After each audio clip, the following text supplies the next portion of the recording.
दोस्ता हमारा हमारा सारे जहां से अच्छा। आज आपण अशा व्यक्तिमत्वाला भेटणार आहोत जे रिटायर न होता रिचार्ज झाले आणि आपला छंद जोपासला. तर ऐकूया आणि पाहूया. नमस्कार सर. सर आपलं नाव सांगा. मी दिनकर दत्तात्रय शिलेदार. आता आपण जे बालगंधर्वमध्ये दिवाळी अंकाचं प्रदर्शन भरवलंय ते कितवं वर्ष? हे आम्ही प्रदर्शन आता तिसऱ्यांदाच भरवलं, परंतु ही स्पर्धा घेतो गेली 9 वर्ष. सर्वात प्रथम स्पर्धा आयोजित केल्या त्यावेळेस सामील किती जण झाले होते आणि आत्ताची स्थिती काय आहे? पहिल्यांदा आम्हाला प्रवेशिका ज्या मिळाल्या होत्या त्या मानाने कमी होत्या, पण आत्ता जे मिळाले ते 234 प्रवेशिका मिळाल्या. आणि त्याच्यामध्ये नुसते दिवाळी अंक नाहीत, तर दिवाळीबरोबर ख्रिसमस आणि रमजान याचेसुद्धा अंक मिळाले. त्यामुळे हे भारतातलं पहिलंच प्रदर्शन आहे की त्याच्यामध्ये 234 दिवाळी अंक एकावेळी लोकांना बघायला मिळणार आहेत. आणि ते 3 धर्मावर आधारित असलेलं असं म्हणायला हरकत नाही, परंतु त्याच्यामध्ये कुठल्याही धर्माचा कोणी उहापोह केलेला नाही आहेत. ते सर्व दिवाळी अंक हे देवनागरी स्क्रिप्टमध्ये आहेत, मराठीमध्येच आहेत. त्यामुळेच ते आम्ही याच्यामध्ये दिवाळी अंकाच्या परंपरेमध्ये त्यांना सामील करून घेतलेलं आहे. दिवाळी अंकाचे विषय म्हणजे भाषा कोणती? मराठी, हिंदी, इंग्रजी? मराठी भाषा आहे. माझा यावर्षी इंग्रजी आणि हिंदी या 2 भाषांमध्ये दिवाळी अंक काढायचा विचार होता, म्हणजे काही कारणांनी ते मागे राहिले. परंतु नजीकच्या भविष्यात पुढच्या वर्षाच्या आत हे 100% मी गॅरंटी देतो की मी पहिला असेन की भारतातला दिवाळी अंक म्हणून पहिला दिवाळी अंक आणि पहिला इंग्लिशमधला आणि हिंदीमधला हा माझ्याकडनं प्रकाशित झालेला असेल. दिवाळी अंक हा पहिला म्हणजे अंदाजे 30-40 वर्षापूर्वी एक वेगळा फराळ मानला जायचं. दिवाळीचा वेगळा फराळ, संस्कृती किंवा वाचनाचा फराळ. तर आता ती थोडं कमी झाले असं काहींचं वाचकांचं मत आहे. तर त्यामागं काय आहे, कारण काय असू शकते? काळ बदलला की माणसांनी काळाबरोबर बदलायचं असं, स्वतःमध्ये बदल घडवून आणायचा असतो. आपण जुन्या आपल्या आजी काय म्हणत होते, आजोबा काय म्हणत होते, याला स्टिकअप राहून काही उपयोग नाही आहे. आपला नातू बघायला गेला तर आज तुम्हाला असं दिसून येतो की तो आपल्यापेक्षा काळाच्या खूप पुढे गेलेला आहे. तेव्हा काळ बदलल्यावर आपल्यालाही बदलावं लागतं. आणि आपण जर बदललो नाही तर तुम्हाला नेहमी वाटतं की दिवाळी अंक हा फराळ म्हणून आत्तापर्यंत तो त्याच्याकडे बघितलं जातं. आता तसं नाही राहिलेलं. या फराळाच्या मनोरंजनाच्या पलीकडे जाऊन दिवाळी अंक हे प्रबोधनात्मक बनत आहेत. आणि त्यामुळे वाचकाला वाचन समृद्धीबरोबर वाचन संस्कृतीमध्ये आपण ज्यावेळी भाग घेतो आहोत आणि त्याच्यामध्ये त्याचं वृद्धिंगत होत आहे आपली वाचन संस्कृती.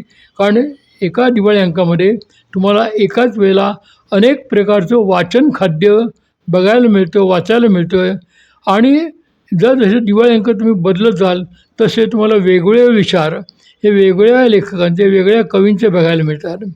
त्यामुळे हे तुम्हाला कुठल्याही पुस्तकामध्ये बघायला मिळत नाही, हे असं पु ल देशपांडेंनी म्हटलेलं आहे. आणि ते खरोखर त्यात तथ्य आहे. आणि म्हणून तो फराळावरनं प्रबोधनात्मक पर्यंत लोक पोचलेले आहेत. हे काळाने स्वीकारायला पाहिजे होतं, ते अजूनपर्यंत स्वीकारलेलं नाही आहे. मनुष्य चंद्रावर गेला त्याला किती वर्ष झाली आणि आता चंद्रावर जाऊन काही फायदा आहे का नाही आहे याचा विचार न करता आपण चंद्रावर राहायला गेलं तर कसं राहायला जाऊ आणि आपण तिथे किती जमीन खरेदी करू शकतो याच्यावर लोकांचे विचार केलेले आहेत. आणि त्याच्यावर एलॉन मस्क हा अमेरिकेतला आहे, जगातला नंबर 1चा जो सुप्रसिद्ध उद्योगपती आहे, त्याची नजर ही चंद्रावरच नाही तर मंगळापर्यंत पोचलेली आहे. त्यामुळे असा बदल जो माणूस आपल्यामध्ये घडून आणतो त्यालाच ह्या दिवाळी अंकाचं फराळाच्या ऐवजी हे मनोरंजनापेक्षा आता प्रबोधनात्मक होत चाललेले आहेत, ज्याच्यामुळे आपल्या ज्ञानामध्ये भर पडते आणि आपलं चौकस ज्ञान वाढतं आहे, हे त्याला आता कळायला लागलेलं आहे. तुमच्या वय आणि तुमचं वाचनाचं ज्ञान पाहता आमच्या मनात हा प्रश्न येतो की तुमच्या काळामध्ये तुमच्या आवडीची दिवाळी अंक कोणकोणते होते? माझ्या आवडीचे दिवाळी अंक म्हणजे मी ज्यावेळेला माझ्या हेड एजमध्ये बघत होतो त्यावेळेला काय तरुण वयामध्ये माणसाला त्या आवाजमधले जी चित्र होती ती बघायला त्या एका काळामध्ये खूप आवडायची आणि त्याच्यात थोडी अश्लीलता जरूर असायची, परंतु त्या अश्लीलतेपेक्षा त्या व्यंगचित्रामध्ये ज्या पद्धतीने ती घडवलेली आहेत, ज्या पद्धतीने ती रेखाटलेली आहेत, ते ज्ञान त्यांनी कसं एका ठिकाणी तुम्हाला तुमच्या समोर आणलेलं आहे हे सगळ्यात महत्त्वाचं होतं. आणि त्यामुळे आवाजसारखे दिवाळी अंक हे नेहमी बघायला वाचायला आवडायचे. त्याच्यानंतर मग मेनका, माहेर, जत्रा हे माझे मित्र होते, तेच काढत होते, ते मी त्यांचे वाचत आलेलो होतो. हंस, मोहिनी, नवल हे आमच्या आधीचे दिवाळी अंक आहेत.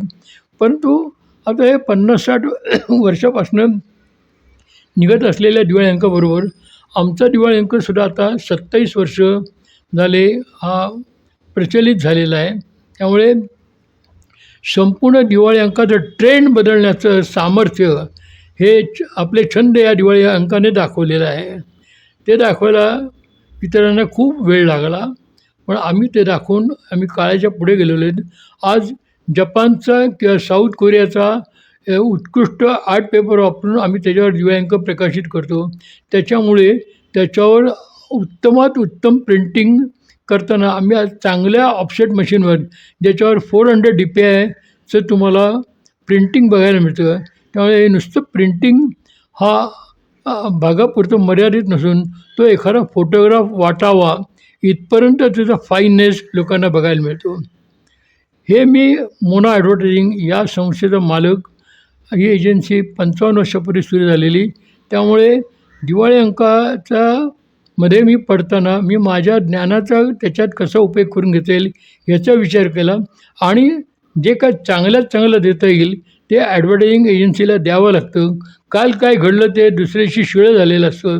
हे तंत्रज्ञान आम्हाला अवगत झालेलं आहे. त्यामुळे आम्ही जे काही देत गेलो आत्तापर्यंत ते एका अंकापेक्षा दुसऱ्या अंकात काय चांगलं देता येईल याचा विचार केलेला आहे आणि ते देत गेलो आहे आणि ते समाजाने स्वीकारलेलं आहे. आमच्याही शुभेच्छा. कॅज्युअल लुक, गुडलक चौक पुणे, राधाकृष्ण हॉटेल भारतीय विद्यापीठ पुणे आणि BR एंटरप्राइजेस सदाशिवपेठ पुणे.